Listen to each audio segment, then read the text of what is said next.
On this episode of Knicks Verse, we are going to take a look at the Knicks versus the Toronto Raptors. Same division, same conference.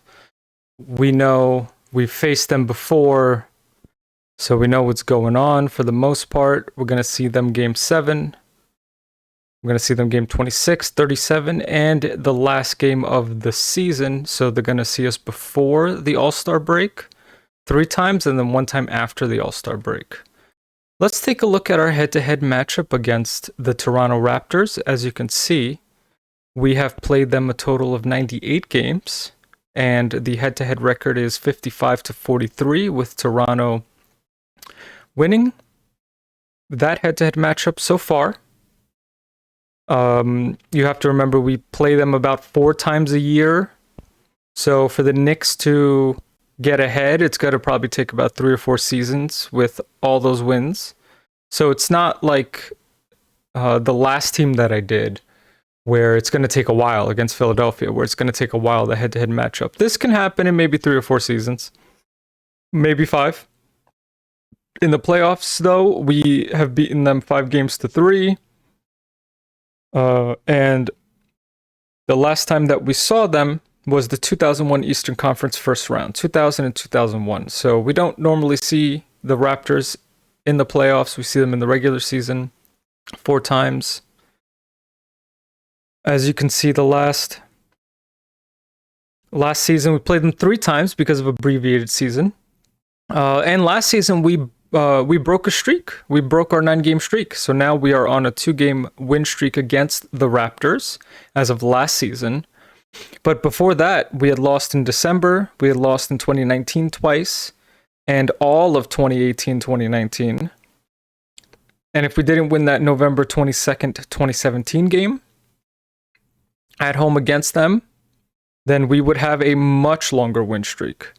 So this is very important for us to see, because this is the nice trend. And remember, they had a really good team that championship season.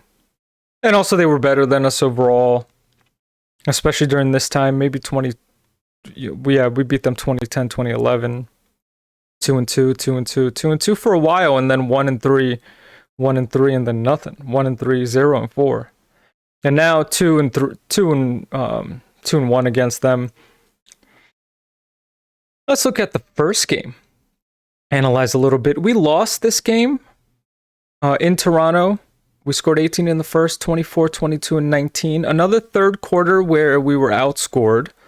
And we were outscored in the first and the fourth as well. So that's why we lost. 4 players in double figures. Not exciting. Hello. Good to see you again, my good sir. RJ Randle could shoot a little bit better. 16 points, but he had a double-double. RJ almost had a double-double. On 4 for 19, though. We shot 36%. We didn't shoot well from 3. Knox is the only person that made our 3s, and we made our free throws. Let's look at the Raptors. Van Vliet. Let's see who else is here. All right, interesting. Norman Powell. I'm not sure if he's still on the... But this is who they had. Siakam didn't play. Kyle Lowry helped with 20, Norman Powell with 17. They had 5 players in double figures and almost had 6. They shot 41%, 32%. Okay, well, that's why they beat us. Patrick McCaw wasn't playing. We also didn't have Frank, IQ, and Obi this game. But, you know, this was their rookie season, so don't get too crazy. The next game, which was April 11th, much different, much different. Though we still did get outscored in the third. They scored 34 points in the third. But we held them. They progressed really well from the first to the third quarter. They really tried, but the fourth quarter, something must have happened. 27, 29, 22, and 24. Not too bad. Gary Trent Jr., they had 4 players in double figures. 9 for 17, 5 for 10. Pascal, 5 for 18. Not that great. 16 points. Yuta Watanabe, 41%, 32%, and 82% from the free throws. Who helped out for this Knicks squad? Randle, 26 and 8, 7 for 19 shooting. He made his free throws, which I'm happy about. He could shoot a little bit better this season. RJ, 7 for 12, really good, 19 points. Nerlens Noel, 9 and 13 on 4 of 7. D Rose. These are like D Rose numbers, it seems. He likes these sort of, 5 for 10s, 6 for 12s, something like that, 6 for 14s. 39% shooting, 25%. So we still won and did not shoot that well. And now let's take a look at the next game, which was the 24th in New York. We outscored them in the first, we outscored them in the second, we tied, and then we outscored them in the fourth. Okay, so we did okay this time around, but overcoming our opponent in the third quarter is something that we have to establish ourselves when it comes to playing the Raptors, it seems. And we let them score 33 points in the second, which is not something that we can do. But then we pull away in the fourth. Usually that means like you go on like a little run, I feel. Van Vliet and OG Anunoby had 27. Pascal had 26, but they played a lot. And then that was about it.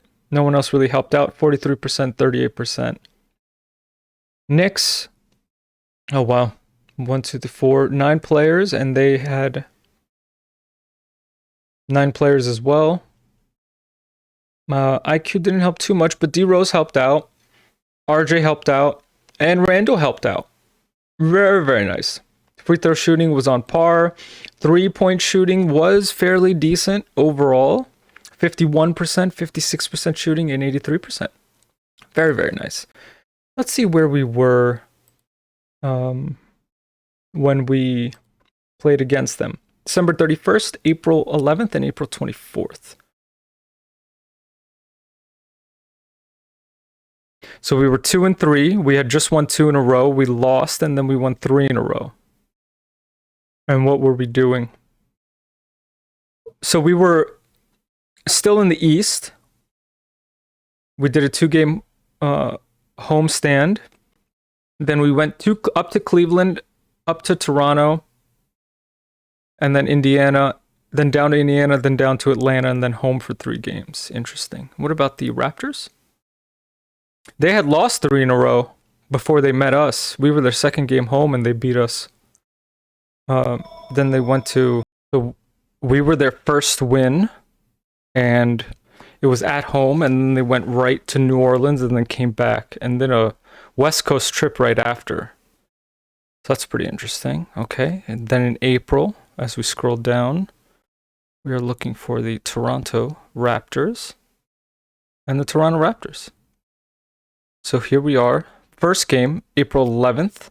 Oh, this was our second win of that 9-game win streak, which is really cool. And they were the second win and the 9th win. Very nice. And we were home and home versus them. Very, very nice. So in the midst of our 9-game win streak, we beat them twice to get to 34 and 27. What happened with them?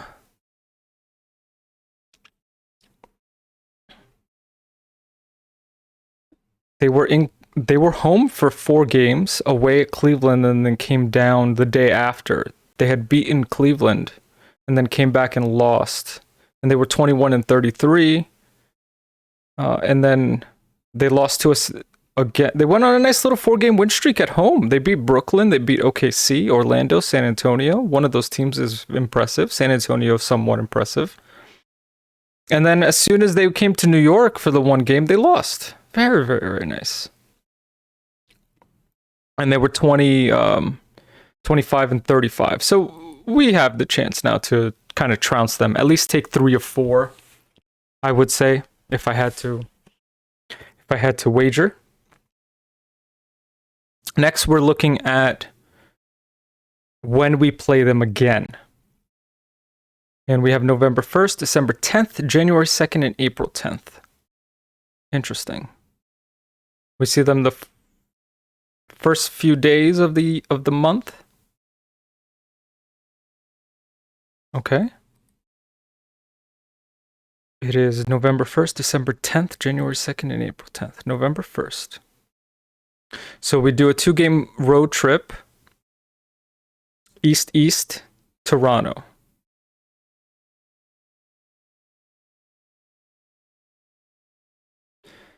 And then it's December 10 and January 2nd. So we see them a lot. December 10 at. So 3 away games.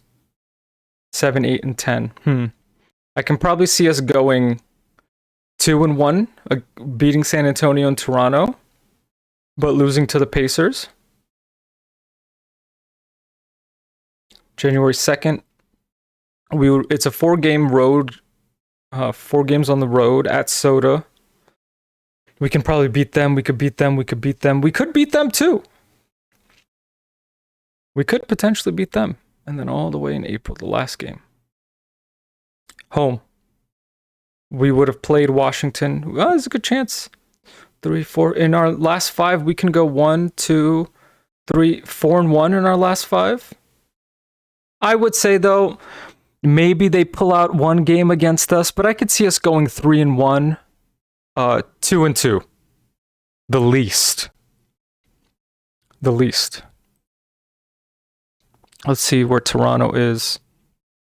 So November, we play them in December as well. They'll be home for a lot of games. 1, 2, 3, 4, 5, 6, 7. I could see them losing to Sacramento. I could see them losing to us. I could see them beating Washington potentially. I don't see them beating the Bucks, Memphis, or Boston. So 0-1, 0-2, 0-3. Maybe 0-4, 0-5, 0-6, 1-7, or 2-6.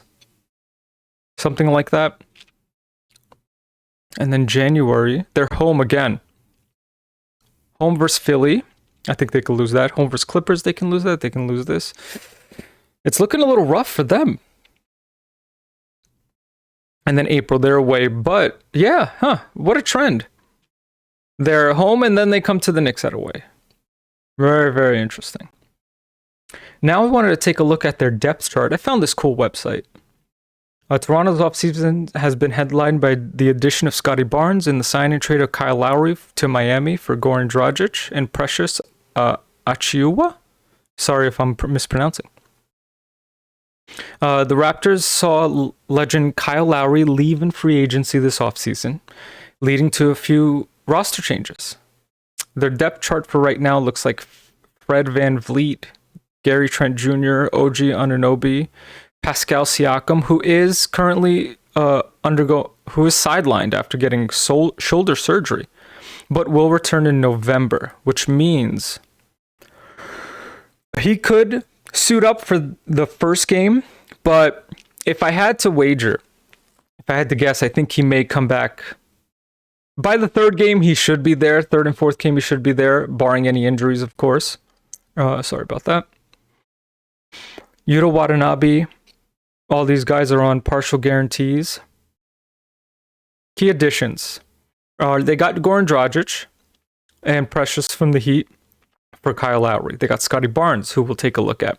They re-signed Gary Trent Jr. and Kem Birch. This person says the Raptors have 6 rotation level players in the front court. OG Anunoby, Pascal, Scotty Barnes, Chris Boucher, Kem Birch, and Precious Achiuwa.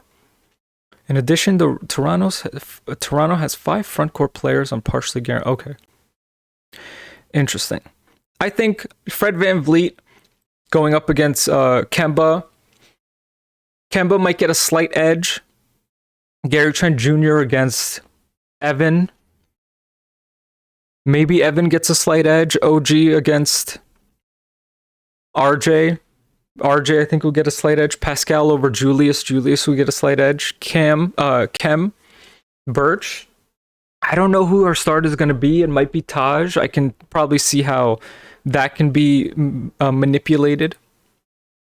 And as we take a look I like this lineups website, although it doesn't give me a whole lot that I look for. But I figured I'd show you guys. Oh, I don't know why.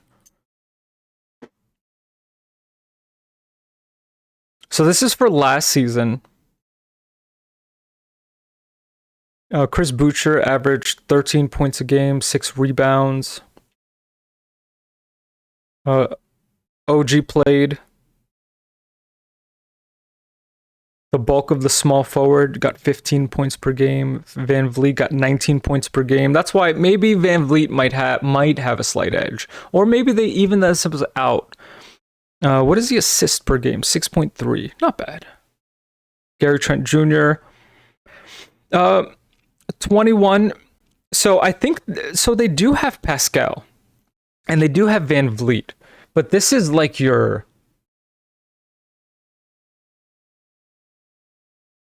This is a. It looks to me like a 10, 12 games under 500 sort of team, whereas the Knicks don't necessarily. They have nice pieces, but I'm curious to know who's their dominator, who's their guy that's going to dominate. So far from the stats that we're looking, Fred VanVleet seems to be the guy that comes up against the Knicks in some cases. And of course, Scotty Barnes is their draft pick, so he may get that sixth man role potentially. And I want to see Scotty Barnes, how tall he is. 6'7". And he's a shooting guard. Interesting. Interesting. Let me just go back really quick, see if there's anything else. Gives me a matchup versus Indiana. Let me see 2021-22. I think we're already on that though.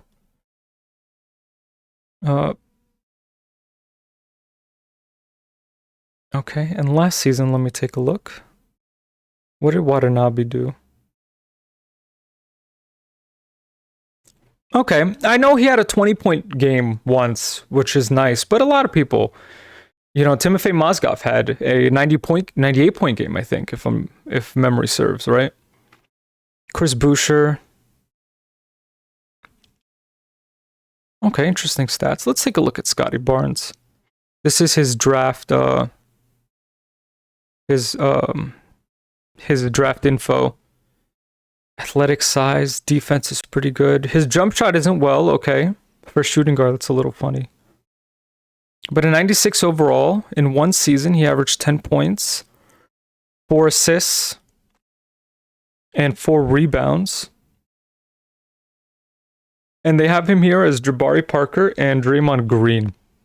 Versatility and power are the two greatest strengths of Barnes. He stands at 6'9". Ooh, maybe with shoes he stands at 6'9".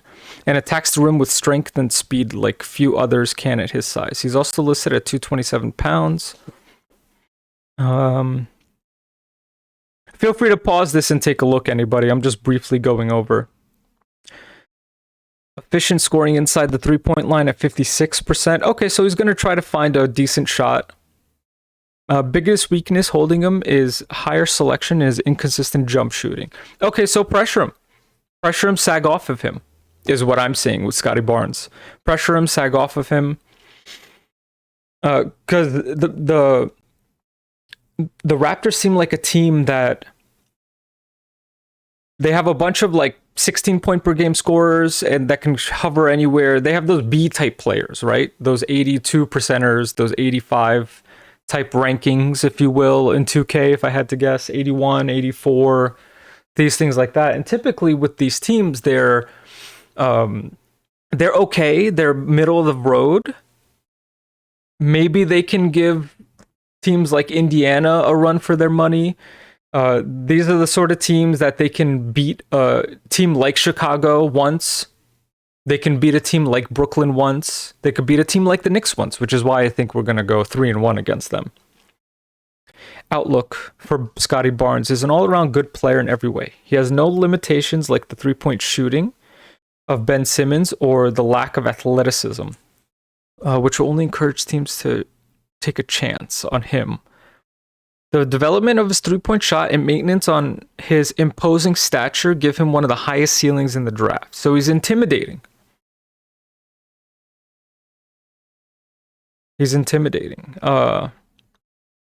Weakness: can shoot from outside and can hit shots off the dribble, but can improve consistency. Shot 25.7% from 3. Can also improve. So foul him. Foul him and pressure him to pressure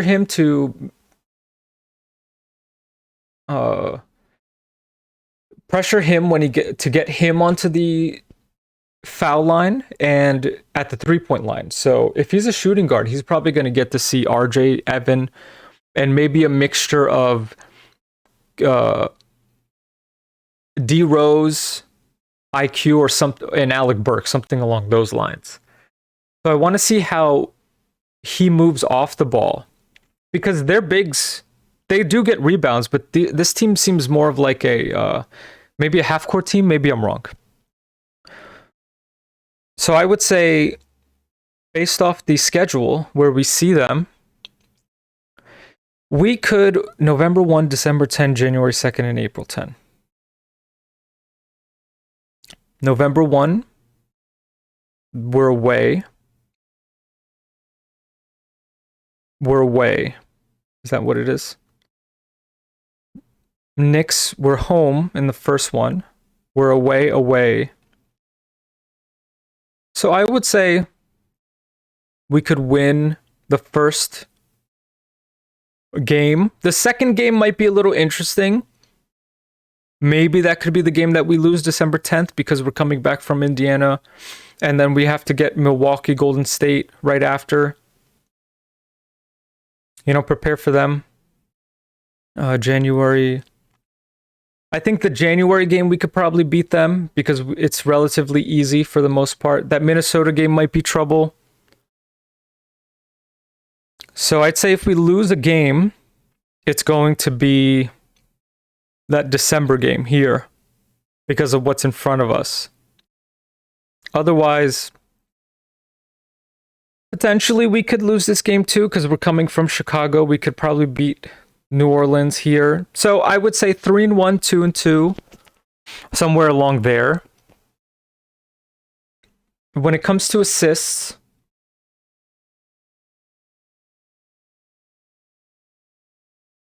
you got about 6. 1, 2, 4, 6 plus 1 is 7, 2, 9, 14, 15. I think the Knicks can get about 20, so we can outdo them in a lot of things. And I think we don't want to leave them to last shots or try to get them to get close, because this team could be scrappy. They'll have a lot of urge to fight in some cases, especially when their shots are going in. I want to see how they are at home, because I think on the road it might be a little bit harder. So we'll see what happens. I would say 3-1, 2-2 against the Toronto Raptors for this upcoming season, and we will go from there. Thank you guys. I don't normally have outros for this, but thanks. I appreciate taking the time to listen to this, and I'll check you guys later.